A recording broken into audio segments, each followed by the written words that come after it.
ایک طرف یہ کہ دین کا غلبہ دوبارہ ہوگا اور پوری دنیا پر ہوگا، اب یہ صغرا ہے. دوسرا کبرا کیا ہے؟ یہ نہیں ہو سکتا کہ ایک ہی داعی کی قیادت میں سارے مرحلے طے ہو جائیں.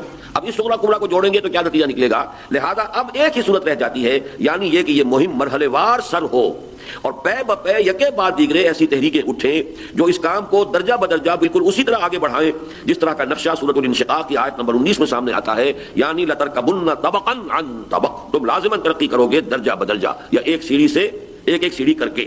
الحمدللہ میری یہ سوچ جو ہے ایسا نہیں ہے. بعض لوگ کہہ سکتے ہیں کہ یہ چلے تو تھے اسی خیال سے کہ خود اپنے ہاتھوں یہ کام کر دیں گے، لیکن وہ بعد میں تو چونکہ رہ گئے تو یہ آفٹر تھاٹ ہے، یہ سخن سازی بعد میں ہو رہی نہیں. وہ میں وہ عبارت بھی آپ کو پڑھ کے سنا دوں گا کہ یہ بات میں نے سن 74 میں، بلکہ ابھی اسی موقع پہ سنا دوں گا.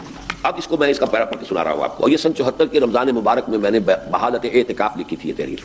اس احیائی عمل کے بارے میں بھی بعض بنیادی حقائق ذہن نشین رہنے چاہیے. ایک یہ کہ یہ کوئی سادہ اور بسیط عمل نہیں ہے، بلکہ اس کے متعدد گوشے ہیں جن میں سے ہر ایک میں اولو العزم فرد اور جماعتیں برسر کار ہیں، اور جو بظاہر ایک دوسرے سے جدا اور مختلف بلکہ بعض پہلوؤں کے اعتبار سے متضاد ہونے کے باوجود اس وسیع تر احیائی عمل کے اعتبار سے ایک دوسرے کے لیے باعث تقویت ہے.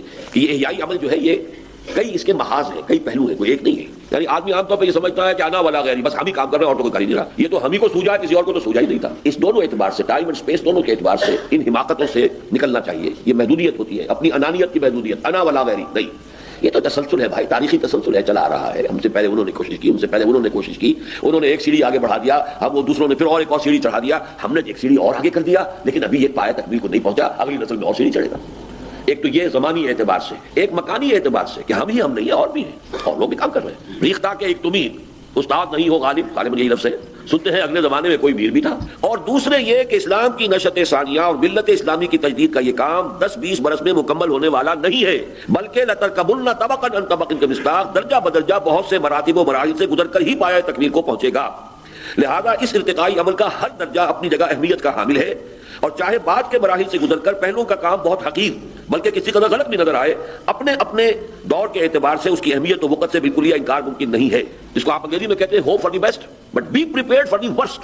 اگر ہوپس ہی ہوپس ہیں تو ذرا سا کہیں جو ہے ناکامی ہوئی تو آپ کی ہمت جواب دے جائے گی، بداشے کی طرح بیٹھ جائے گی. ان حقائق کو پہلے سے سامنے رکھا ہو تو پھر یہ ہے کہ وہ اندیشہ نہیں ہوگا. ہم تو ناکام ہونے کے لیے پہلے سے تیار ہیں، تو پھر صدمہ کس کا ہوگا؟ یہ بات سن 74 کے مضمون میں. اس حوالے سے میں سمجھتا ہوں کہ اس کی برکت ہے کہ میرا ذہن پختہ ہو چکا تھا. میں آپ کو 74 کی عبارت سنا رہا ہوں اور 94 کی سنا رہا ہوں. یہ تو ہے کہ اس میں اختصار اور تفصیل کی بات ہو جائے گی، کوئی نیا پہلو بھی شامل ہو جائے گا. یہ تو نہیں ہو سکتا، جامد تو نہیں ہوتا معاملہ، لیکن یہ کہ بنیادی اس کا جو صغرا کبرا میری سوچ کا تھا وہ پورا کا پورا الحمدللہ اسی وقت مکمل ہو چکا تھا.